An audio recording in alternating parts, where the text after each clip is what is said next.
Hi, so what I have here is the Shark Navigator Lite, and this comes in two models, NV105, which is the blue version, and the NV106, which is the sort of maroon version. And this particular one has the pet upholstery tool, so I will be demoing the features, going through the cleaning aspects, and also any of the unique functionalities that's around this Shark Navigator Lite. And let's get started. So first things first is what you notice about this particular vacuum is there are two buttons. There's the power button and the brush roll button. And the brush roll here is for carpets. So if you're doing floors, hardwood floors or hard floors, you can actually turn off the brush roll just in case you think it'll damage the floors itself. Usually it's quite fine, but you know, if you want to just not have the brush roll on, it does have independent buttons for that.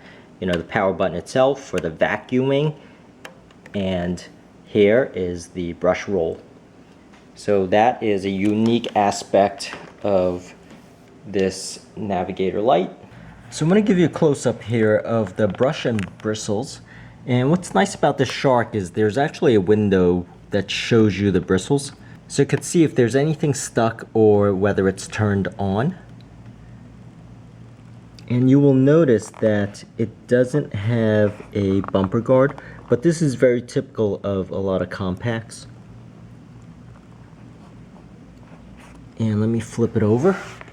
And this here is the underside. You can see there's a tiny wheel here. And also simply the bristles.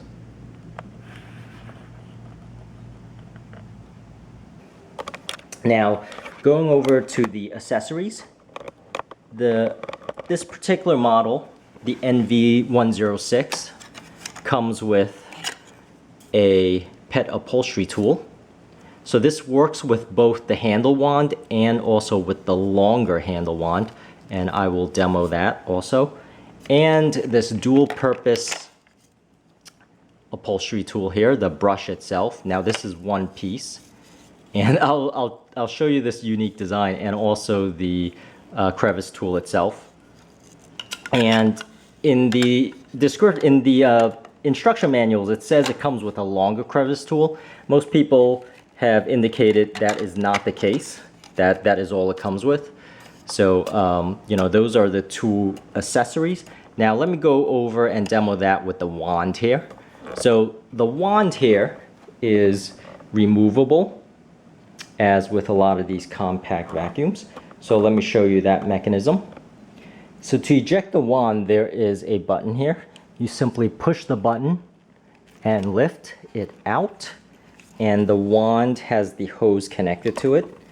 And now you could have an extension wand here. So the wand is a good 2.5 feet long with the extension, and you could also put the accessories on it. So this is with the extension. For example, I have the upholstery tool. I could simply push it in here and, you know, start vacuuming afar.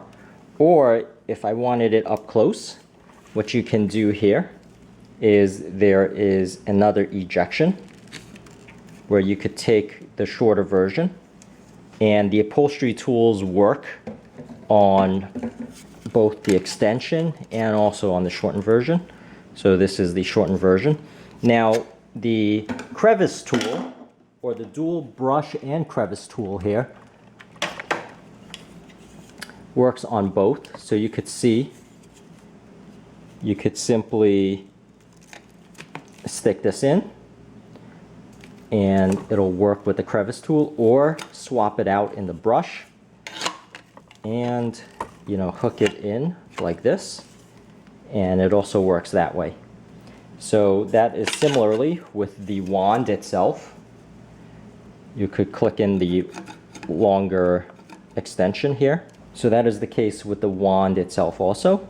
So what you do is put the wand back in, and you could also have the extension, just have to align the bottom there. And this is the extension for the brush. And now also for this particular piece, you know, just stick it on. So this is a multi-dual purpose mechanism here, and it reduces the number of accessories you have to carry around. Now simply to put the wand back, clicks in place, and that is the wand mechanism. So the cord organizer is your typical cord organizer. It actually allows you to easily take out the cord. So if I flip this out, I could pull the entire cord out, and the cord itself is 25 feet. So it is your typical long, very, very long cord. So let me give you a close-up of the canister here.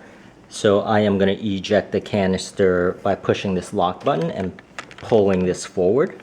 You can see I could do that easily with one hand. And this canister and the build of the Shark itself in general is very high quality. It's like thick plastic, which is why it's actually a lot heavier than the other compact vacuums. So let me go ahead and show you this. So normally you would eject the dirt by pushing this button at the bottom, and it ejects. You can see that that's the mechanism here. Like that, you could see that is actually full. So it isn't much dirt, but at the same time it's sufficient.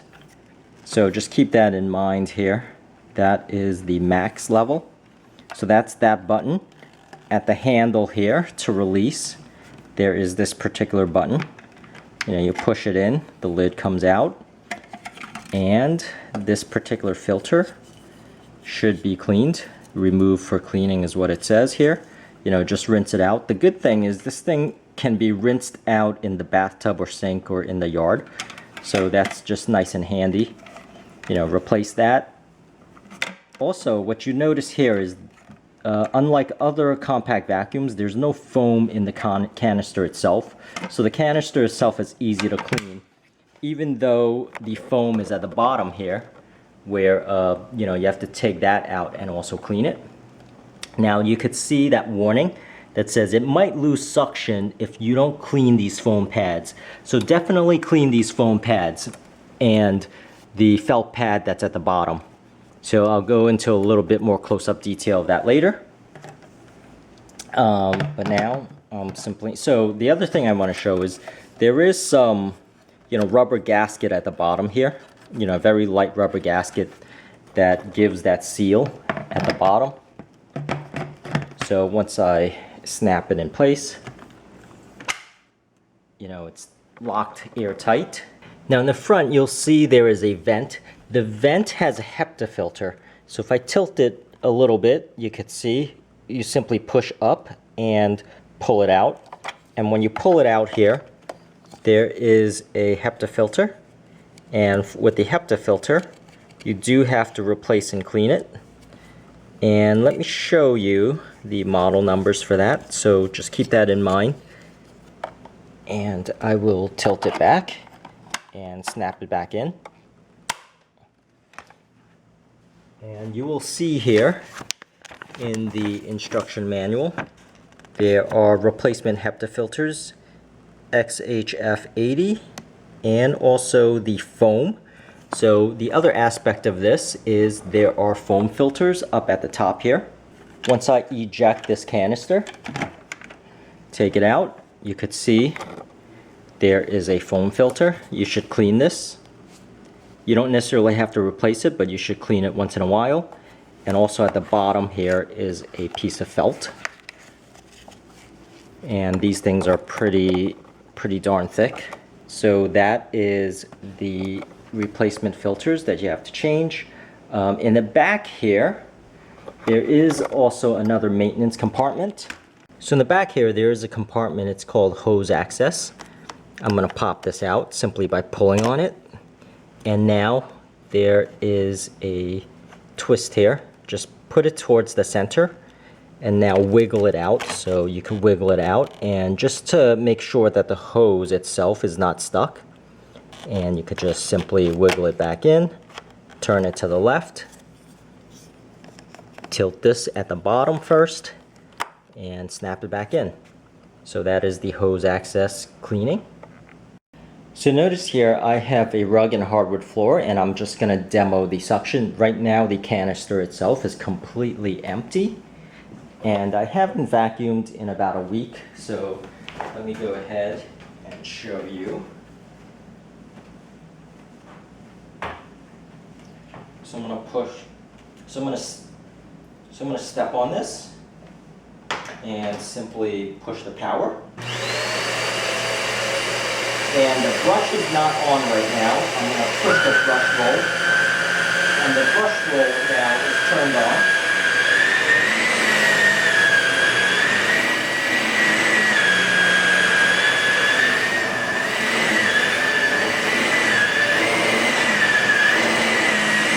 And it works fairly well. You can see it's captured onto the rug itself.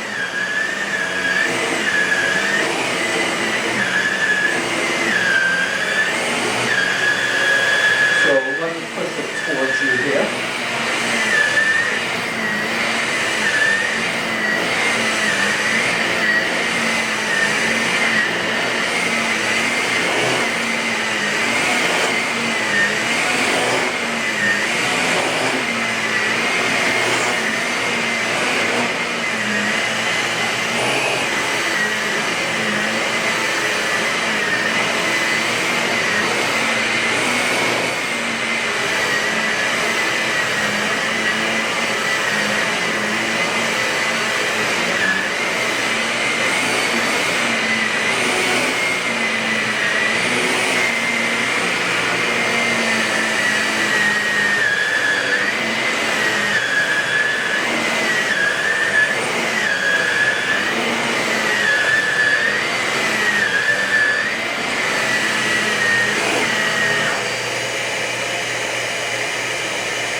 And what I'm going to do here also is turn off the brush roll. So I'm going to turn that off.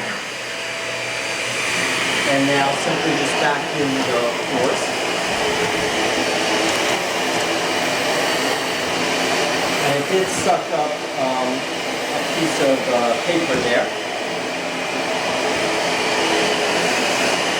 So it goes fairly smooth on the floors.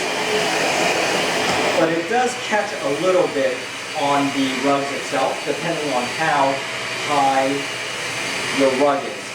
So if it's a little bit higher, the nap is a little bit closer to the ground, so it's a little bit rougher. And let me turn that off. So I'm going to eject the canister here. And gosh, you could see the good amount of dirt that's right in there. You know, so that was from, you know, a 2-3 minute vacuum. And that's pretty bad for, you know, 1 week worth of dust. So it would appear that this Sharp Vac or Shark Navigator actually grabs a little bit more dirt than my Bissell.